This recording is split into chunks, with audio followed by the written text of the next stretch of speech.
और दिल्ली में आज सुबह एक बड़ी घटना हुई। दिल्ली के प्रशांत विहार इलाके में धमाका हुआ। स्थानीय लोगों ने धमाके की आवाज़ सुनी। दमकल की गाड़ियां यहां पर पहुंची। फॉरेंसिक टीम भी घटनास्थल पर मौजूद है। धमाके में एक शख्स के घायल होने की खबर है। एनएसजी की टीम भी जांच कर रही है। अभी तक ये जानकारी नहीं मिली है कि ये धमाका किस तरह का था, किस तरह के विस्फोटक का इस्तेमाल किया गया था। इसीलिए बड़ी अहम खबर हो जाती है। दरअसल दिल्ली वो शहर रहा है जो धमाकों से कई बार दहलता रहा है और हम बहुत भाग्यशाली हैं कि हाल के दिनों में इन चीज़ों पर लगाम लगी। नहीं तो एक दौर था जब सरोजनी नगर, पहाड़गंज, ये धमाके आज तक चर्चा का विषय रहते हैं। हाई कोर्ट के बाहर हुआ धमाका हो, इसके बाद जो धमाका हुआ, ये स्पष्ट तौर पर नहीं कहा जा सकता कि धमाका किस तरह का था, किस तरह का विस्फोटक था, लेकिन धमाका सामान्य धमाकों से ज़्यादा तेज़ था, बड़ा धमाका था। और यही वजह है कि आप देख रहे हैं एनएसजी की टीम भी इस पूरे मामले की जांच कर रही है। एक शख्स इसमें घायल भी हुआ है। क्या मकसद था यहाँ धमाका करने का और किस तरह के विस्फोटक का इस्तेमाल हुआ, ये कुछ सवाल हैं जो बने रहेंगे। लेकिन प्रशांत विहार इलाके में इस धमाके के बाद लगातार इसकी जांच पड़ताल चल रही है। मेरे सहयोगी मोहित आपको ज़्यादा जानकारी देंगे। मोहित, एक समय पर हमने देखा है दिल्ली धमाकों से दहलती रही, इसलिए कोई भी धमाका जो है इस शहर में एक बड़ी खबर बनता ही बनता है। किस तरह का ये धमाका था? एनएसजी की टीम भी यहाँ पर पहुँच गई, जांच कर रही है। कैसा विस्फोटक था, कोई जानकारियाँ मिल पाई हैं?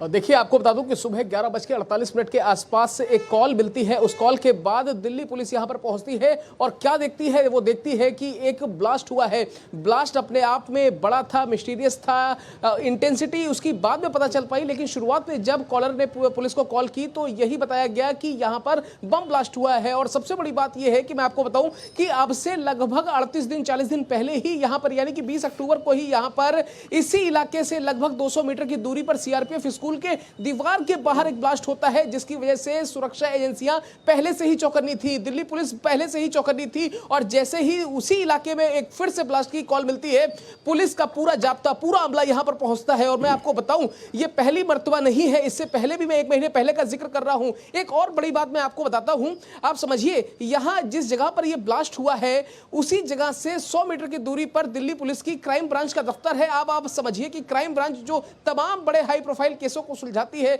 जिसके ऊपर जिम्मेदारी होती है, ऐसी ही उसी क्राइम ब्रांच की दफ्तर के 100 मीटर दूर पर अगर ये धमाका होता है, भले ही इंटेंसिटी इसकी कम है, हम ये नहीं कह रहे कि बहुत ही ज्यादा इंटेंसिटी का ये धमाका है, लेकिन फिर भी सवालिया निशान खड़े होते हैं। और सवालिया निशान इसलिए भी जरूरी हो जाते हैं और लोग पूछ रहे हैं कि आखिरकार सुरक्षा एजेंसियों की नाकामी ये नहीं है तो क्या है, क्यों इसकी जानकारी नहीं मिल पाई। अब जो आपने पूछा उसका मैं जवाब देता हूं। इसकी इंटेंसिटी कम है और इसका जो मॉड्यूल है, जो इसका तरीका है, जो इसका पूरा, हम ये कह सकते हैं कि जो पिछली बार का जो ब्लास्ट है सेम उसी पैटर्न पर यह ब्लास्ट भी किया गया है। और आपने बिल्कुल सही कहा, खुद मैं यहां पर मौजूद हूं, सुबह से ही मौजूद हूं। एनएसजी की टीम यहां पर पहुंची, फॉरेंसिक की टीम यहां पर पहुंची है, दिल्ली फॉरेंसिक डिपार्टमेंट के लोग यहां पर पहुंचे हैं, दिल्ली पुलिस पहले से मौजूद है, पैरामिलिट्री फोर्सेस के जवान यहां पर मौजूद हैं। पूरे इलाके को कॉर्डन ऑफ कर दिया गया है और जो बैरियर टेप होती है उससे इस इलाके को बंद कर दिया गया है। इस जहां मैं खड़ा हूं, मेरे पीछे सिर्फ सुरक्षा एजेंसियां, दिल्ली पुलिस, पैरामिलिट्री फोर्सेस, ये फॉरेंसिक के लोग ही जा सकते हैं। बाकी सभी लोगों को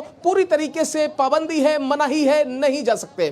जी मोहित, जिस समय पर धमाका हुआ कितनी भीड़ थी, किस तरह का ये इलाका है, क्या मकसद हो सकता है, मॉडस ऑपरेंडी भी इससे समझ में आती, थोड़ा वो भी बताएं कि कितने लोग यहाँ पर मौजूद थे। एक शख्स के घायल होने की खबर मिली है। इंटेंसिटी आपने बताया बहुत ज़्यादा नहीं थी, लेकिन सामान्य से ज़्यादा थी, तो इससे अंदाज़ा लगाया जा सकता है कि इस धमाके को लेकर आसपास के लोग कितने चौंक गए होंगे। तो कैसा इलाका है, कितनी भीड़ थी, क्योंकि आमतौर पर भीड़ भाड़ वाले क्षेत्रों में इस तरह के धमाके करके नुकसान पहुँचाने के प्रयास किए जाते हैं।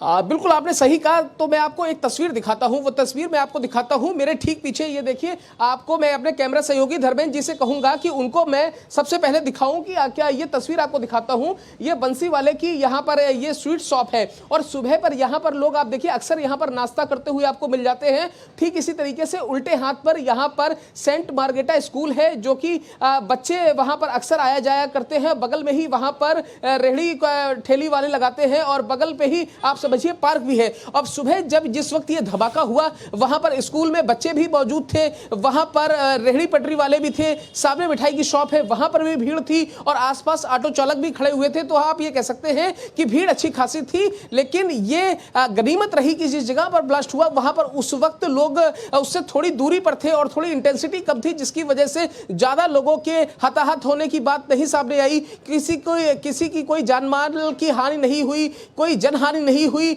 और यह गनीमत है। हम ये कह सकते हैं कि इस ब्लास्ट की इंटेंसिटी अगर और ज्यादा होती तो बहुत बड़ी घटना हो सकती थी और खुदा न खास्ता अगर ये और विकराल रूप लेता तो आप समझिए कि अभी जो हालात जिसका जिक्र खबर शुरू होने से पहले आपने किया कि हमने, और ये बात बिल्कुल सच है, चाहे वो सरोजनी नगर का हो, चाहे वो बाराखंबा हो, इस तरह के धमाके भीड़ भाड़ वाले क्षेत्र क्षेत्रों में किए जाते हैं, इसलिए भी ये चिंता का विषय है। एनएसजी की टीम इसलिए पहुंची। अपडेट हम लेते रहेंगे, लगातार लेते रहेंगे। मोहित, आप नजर बनाए रखें। बहुत बहुत धन्यवाद आपका इस जानकारी के लिए।